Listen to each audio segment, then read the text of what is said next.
Oke. Baik, salam Bapak Ibu semuanya. Izin kebetulan ada tugas dari kampus untuk ambil rekaman dalam sharing firman gitu ya. Jadi saya izin ke Pak Harun sama Ko Reza untuk merekamnya gitu. Baik, boleh bantu share screen-nya Ko Reza, materinya? Pak Ko Reza mana?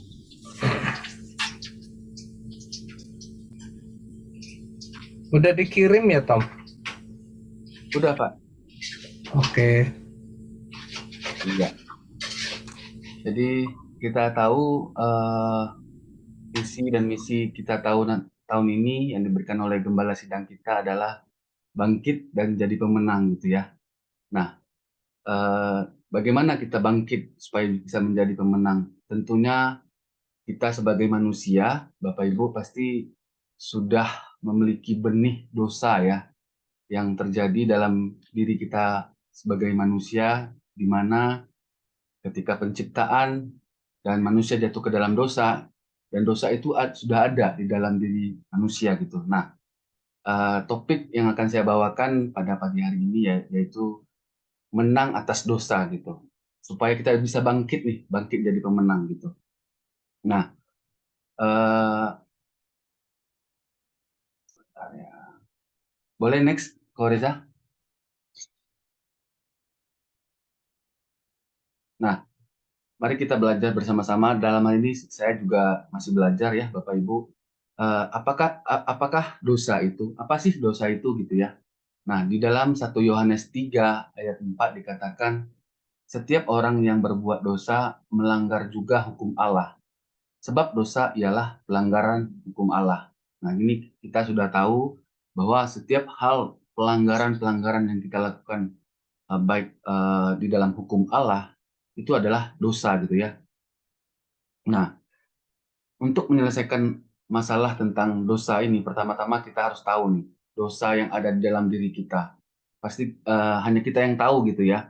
Dosa apa aja yang mengikat kita, yang sering kita lakukan dan apalagi kita sudah lahir baru, pasti kita udah sering diingetin ya, maksudnya dosa yang hal-hal kecil gitu yang diingatkan untuk harus kita lawan gitu ya, harus kita tinggalkan gitu. Kalau secara fisik Bapak Ibu kita masih bisa melihat gitu ya. Contoh seperti pembunuhan, pembakaran, perampokan gitu, pencurian atau penyembahan berhala gitu. Itu secara fisik kita bisa tahu gitu ya dan itu semua melanggar gitu ya. Dan itu adalah dosa gitu. Tapi ada dosa jenis dosa yang tidak bisa kita lihat gitu ya. Yang tahu kita diri kita masing-masing gitu. Yaitu dosa yang ada di dalam pikiran dan gagasan kita dalam hati kita. Nah ini orang lain nggak bisa tahu gitu. Nah dikatakan di dalam Matius 15 ayat 18 dan 19 ya. Kita baca bersama-sama yuk. Saya bacakan buat kita semua. Matius 15 ayat 18 sampai 19. Demikian firman Tuhan. Tetapi apa yang keluar dari mulut berasal dari hati. Dan itulah yang menajiskan orang. Karena dari tim Karena dari hati timbul segala pikiran jahat, pembunuhan, perzinahan, percabulan, pencurian, sumpah palsu, dan hujat. Nah, ini perkataan Tuhan Yesus sendiri gitu ya kepada murid-muridnya dan pada orang-orang yang ada di situ pada waktu itu gitu. Siapa yang tahu gitu ya Bapak Ibu yang ada dalam hati kita masing-masing. Tapi segala hal yang timbul dari pikiran kita gitu ya dalam hati kita itulah yang menajiskan orang gitu ya yang membuat kita menjadi berdosa gitu. Lalu uh, dan tidak peduli Bapak Ibu semua dosa dan yang keluar dari perilaku kita gitu yang dalam hati kita yang bertentangan dengan firman Tuhan, semua itu bertentangan dengan apa yang menyebabkan kita memberontak gitu ya menentang Tuhan, semuanya itu disebut dengan dosa ya gitu ya. Lalu boleh next slide selanjutnya, Koriza. Nah, mari kita belajar lebih jauh lagi tentang dosa itu. Nah, dosa itu adalah pelanggaran gitu. Ini ada kutipan yang menarik Bapak Ibu. Dosa bukan hanya melakukan sesuatu yang dilarang Tuhan, tetapi tidak melakukan sesuatu yang diperintahkan Tuhan gitu. Loh, maksudnya apa? Nah, ini di sini kita bisa belajar dari Yakobus 4 ayat 17. Bahkan jika kita tahu bagaimana berbuat baik, tetapi kita tidak melakukannya, kita telah berdosa. Nah, ini surat Paulus ya di dalam Yakobus. Ini jelas ya, ketika kita tahu nih, kita bisa berbuat baik, tapi kita tidak melakukannya, itu adalah hal dosa gitu. Sebuah dosa yang dikatakan gitu ya. Artinya, dalam secara pengertian secara pasif gitu ya, jika kita melakukan sesuatu yang baik menurut Tuhan gitu ya, terus kita tidak melakukannya, itu adalah sesuatu yang dikatakan sebagai dosa di hadapan Tuhan gitu. Boleh slide selanjutnya, Ko Riza? Lalu yang kedua tentang dosa adalah melenceng dari sasaran. Ini dalam Roma ayat 3, pasal 3 ayat 23 gitu ya. Roma 3 ayat 23 dikatakan, karena semua orang telah berbuat dosa dan telah kehilangan kemuliaan Allah gitu. Dosa juga berarti melenceng dari sasaran dan telah kehilangan kemuliaan Allah gitu ya, setiap kita gitu ya. Ini kita tahu sedari awal bahwa kita itu manusia telah kehilangan kemuliaan Allah gitu. Padahal di rancangan Allah pada awalnya gitu, menciptakan manusia di dalam tubuh kemuliaan, semuanya tuh udah disediakan oleh Tuhan gitu ya. Tapi ketika manusia jatuh ke dalam dosa, semuanya jadi berantakan gitu ya. Nah, Tuhan sudah menetapkan suatu tolak ukur dan manusia gagal mempertahankannya. Jadi eh, di dalam perjanjian baru, eh, kata paling umum untuk dosa adalah hamartia gitu ya, hamartia yang juga berarti melenceng dari sasaran atau gagal mencapai tujuan gitu. Jadi segala sesuatu yang tidak mengena pada sasaran atau tidak mencapai standar yang Tuhan tetapkan adalah dosa. Standar apa sih yang Tuhan tetapkan buat setiap kita? Yaitu kita tahu tujuan Tuhan menciptakan manusia itu adalah serupa dan segambar dengan Dia gitu ya. Artinya di dalam kesempurnaan pada awalnya gitu ya. Tapi ketika manusia jatuh ke dalam dosa, semuanya melenceng, semua tidak tepat pada sasaran gitu ya. Jadi itulah yang mengakibatkan manusia jatuh ke dalam dosa. Next, selanjutnya, Koriza. Nah, nah, kita tahu tadi seperti yang saya katakan di awal, semua manusia telah berdosa gitu ya. Di dalam Roma 5 ayat 12 gitu. Sebab itu sama seperti dosa telah masuk ke dalam dunia oleh satu orang, dan oleh dosa itu juga maut, demikianlah maut itu juga telah menjalar kepada semua orang, karena semua orang telah berdosa.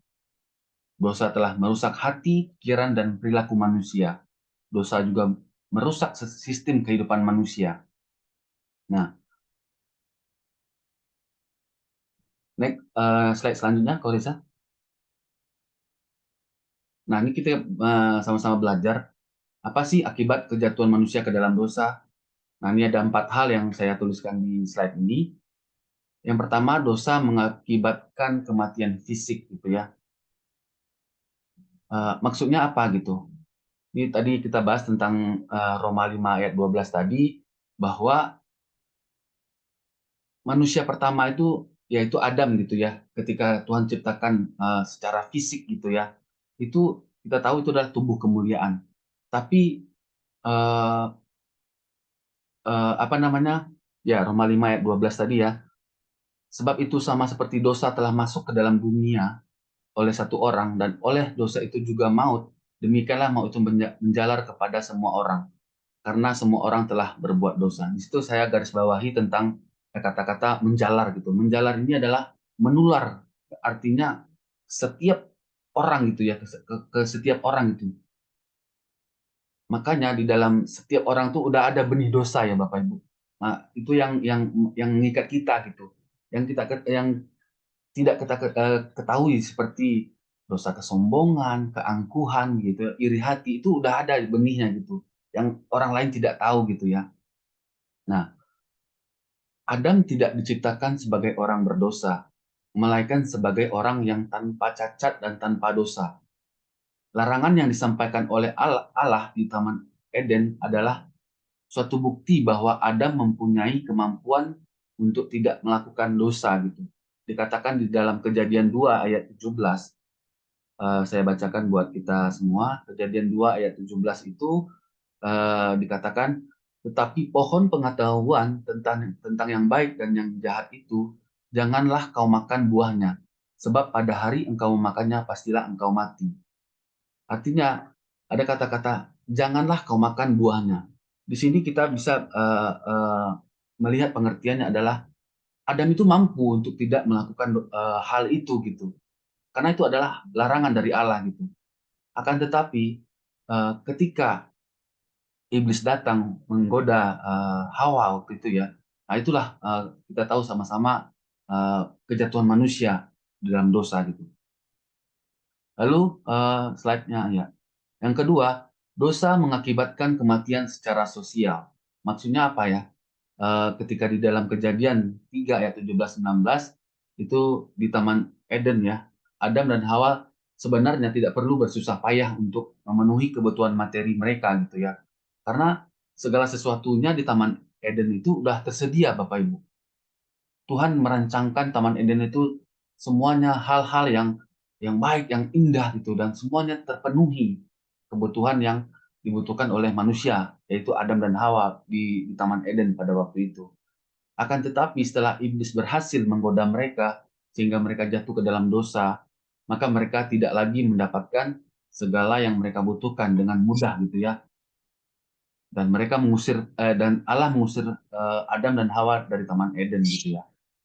Singkatnya, dosa membuat Allah mengusir mereka dari Taman Eden dan Allah mengutuk tanah sehingga semak duri dan rumput duri mulai tumbuh dari tanah gitu ya.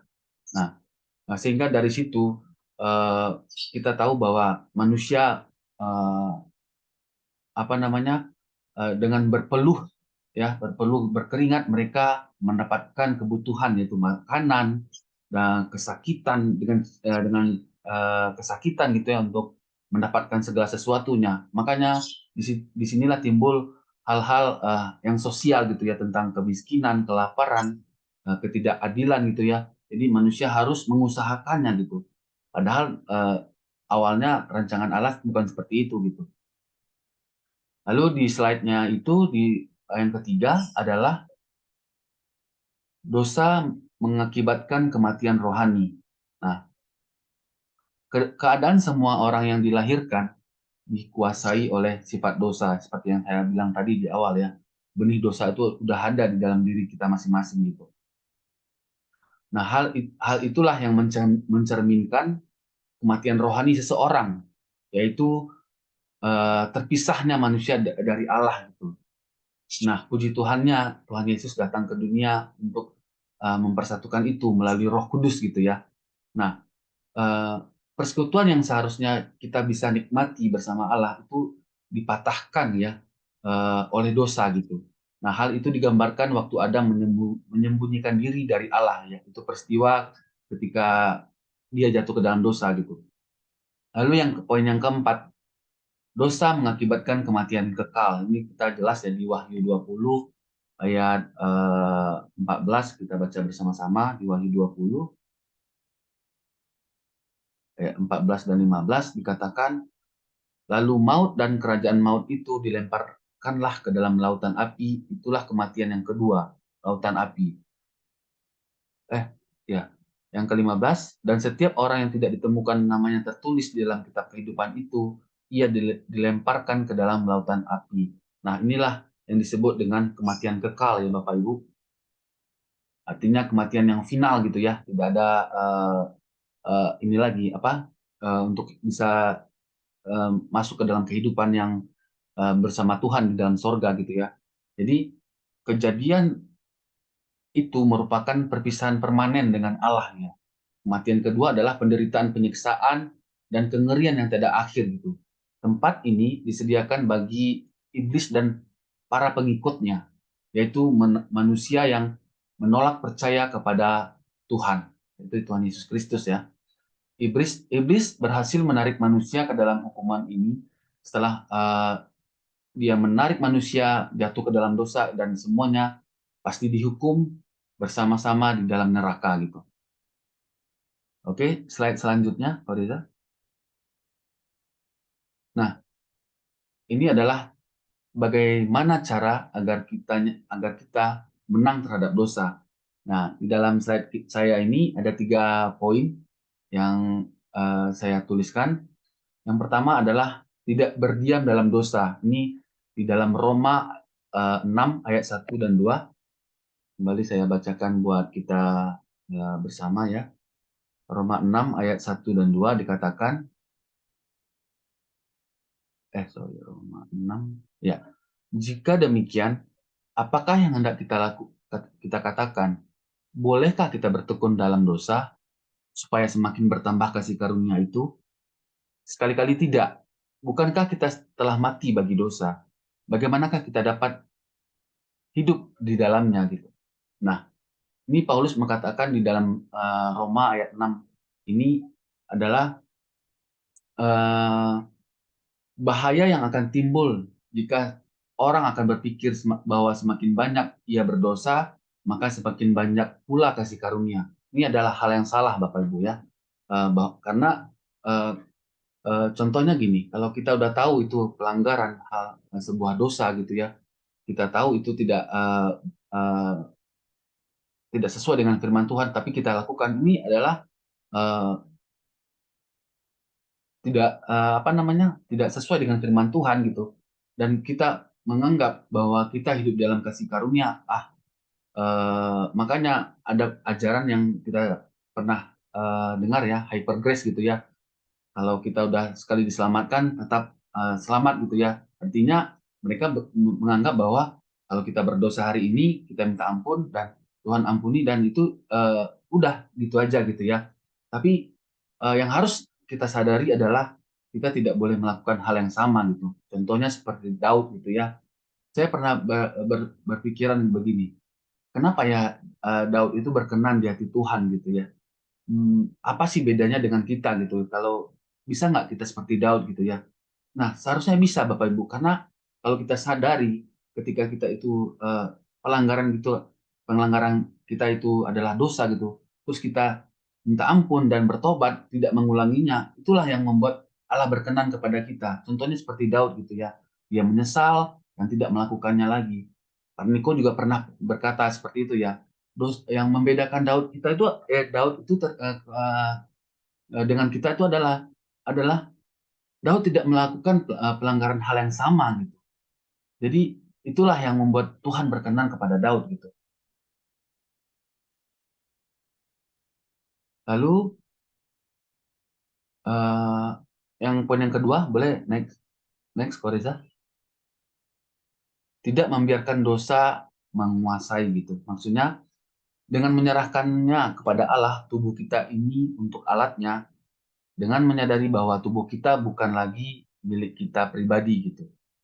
Nah, Tuhan Yesus meminta kita untuk mengakui dosa-dosa kita ya, Bapak Ibu, ketika kita lahir baru gitu ya, kita bertobat gitu ya, dan kita juga diajarkan tentang kasih gitu ya, mengasihi sesama kita, mengampuni sesama kita gitu ya. Bahkan Tuhan juga mengajarkan tentang pengampunan itu 70 kali 7 gitu ya, dan memikul salib gitu, mengikuti Tuhan gitu ya.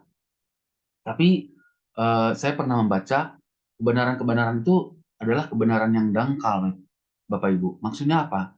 Nah, untuk mencapai beberapa perubahan perilaku dalam kehidupan kita, pasti kita ada harga yang harus kita bayar gitu. Tapi karena kita udah dirusak oleh iblis gitu ya, yang begitu dalam diri kita masing-masing, yaitu dosa itu udah ada benih dalam diri kita. Jadi manusia itu udah penuh dengan kesombongan, keangkuhan, tipu daya, keegoisan gitu ya, dan sifat-sifat yang tercela gitu. Contohnya begini, misalnya kita selalu kan dalam kehidupan kita sehari-hari kita kan suka berbuat sesuatu yang baik kepada orang gitu ya. Nah, di sisi lain dalam hati kita tuh pengen juga orang lain berbuat hal yang sama dengan kita gitu. Nah, bagaimana jika orang tidak melakukannya kepada kita? Pasti kita ada rasa, aduh, contoh misalnya kita udah tolong dia gitu ya, udah bantu kita, udah bantu dia gitu. Ternyata ketika kita lagi susah, dia nggak mau bantu kita, itu pasti ada rasa kecewa, benar nggak ya Bapak Ibu? Nah, dengan otomatis ada rasa kekecewaan dan itu timbul gitu Bapak Ibu dalam hati kita. Nah, itu hal-hal yang kita tidak sadari bahwa itu udah merupakan benih dosa gitu Bapak Ibu. Nah, disinilah kita bisa melihat bahwa sifat yang rusak itu telah menjadikan kita berdosa gitu ya. Meskipun dosa kita diampuni, kita masih bisa berbuat dosa dan menentang Tuhan tanpa terkendali. Nah, pertanyaannya, ketika kita udah kenal Tuhan, kita rajin melakukan firman Tuhan, kita berdoa, terus saat teduh kita rajin gitu ya, apakah kita masih bisa jatuh ke dalam dosa? Bisa Bapak Ibu, karena itulah sifat dasar manusia itu udah ada benihnya gitu. Lalu eh, bagaimana supaya dosa tidak menguasai tubuh kita? Yaitu kita harus menyerahkan tubuh kita kepada Allah gitu ya, dengan menyadari bahwa tubuh kita bukan milik kita lagi. Jadi kita harus menyerahkan tubuh kita kepada Allah gitu. Boleh slide selanjutnya, Pak Reza? Nah, yang ketiga, yang terakhir adalah persekutuan dengan Kristus. Ini kita benar-benar harus menyadari Bapak Ibu, kita harus membangun persekutuan kita dengan Tuhan gitu ya. Di dalam Roma ayat 6 pasal 6 ayat 6 dikatakan bahwa Paulus menunjukkan kita harus ada punya persekutuan kita dengan Kristus gitu ya. Nih, pasal Roma 6 ayat 6, karena kita tahu bahwa manusia lama kita telah turut disalibkan supaya tubuh dosa kita hilang kuasanya, agar jangan kita menghambakan diri lagi kepada dosa. Itu jadi di dalam ini Paulus Paulus memakai istilah kematian gitu ya. Artinya dalam konsep orang Yahudi, eh, ini kan konsep orang Yahudi pada zaman itu adalah ketika seseorang ada punya hutang gitu ya. Nah, di mana peraturan jika seseorang berhutang dan belum sempat melunasi hutangnya itu sampai ia meninggal, maka hutang orang tersebut dianggap lunas. Jadi artinya kematian Kristus telah membebaskan kita dari perbudakan dosa. Tinggal tinggal kitanya nih, respon kitanya nih di dalam hati kita, bagaimana kita bisa lepas dari dosa itu. Gitu. Next, Koreza. Jadi terakhir Bapak Ibu sebagai kesimpulan, dimerdekakan dari dosa merupakan anugerah Tuhan bagi manusia. Dalam menjalani kehidupan yang dimerdekakan itu, Roh Kudus berdiam dalam hidup orang tersebut, menguduskan, membimbing, dan memimpin serta memampukan orang berdosa menang terhadap dosa dan berkarya untuk memuliakan Tuhan dan bersedia menyatakan kasih Tuhan di dalam keluarga, gereja, dan masyarakat serta di dalam bangsa ini. Jadi, cara untuk menang terhadap belenggu dosa dan terpelihara di tengah-tengah dunia ini adalah membangun dan memelihara relasi dengan Tuhan. Artinya, kita harus punya persekutuan dengan Tuhan gitu ya.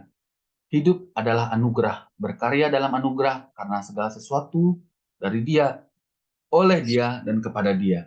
Bagi Dialah kemuliaan sampai selama-lamanya. Next, Koreza.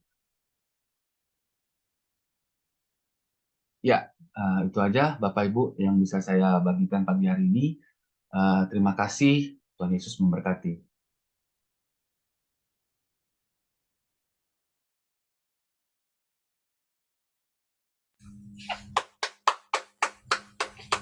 Keren, Tom.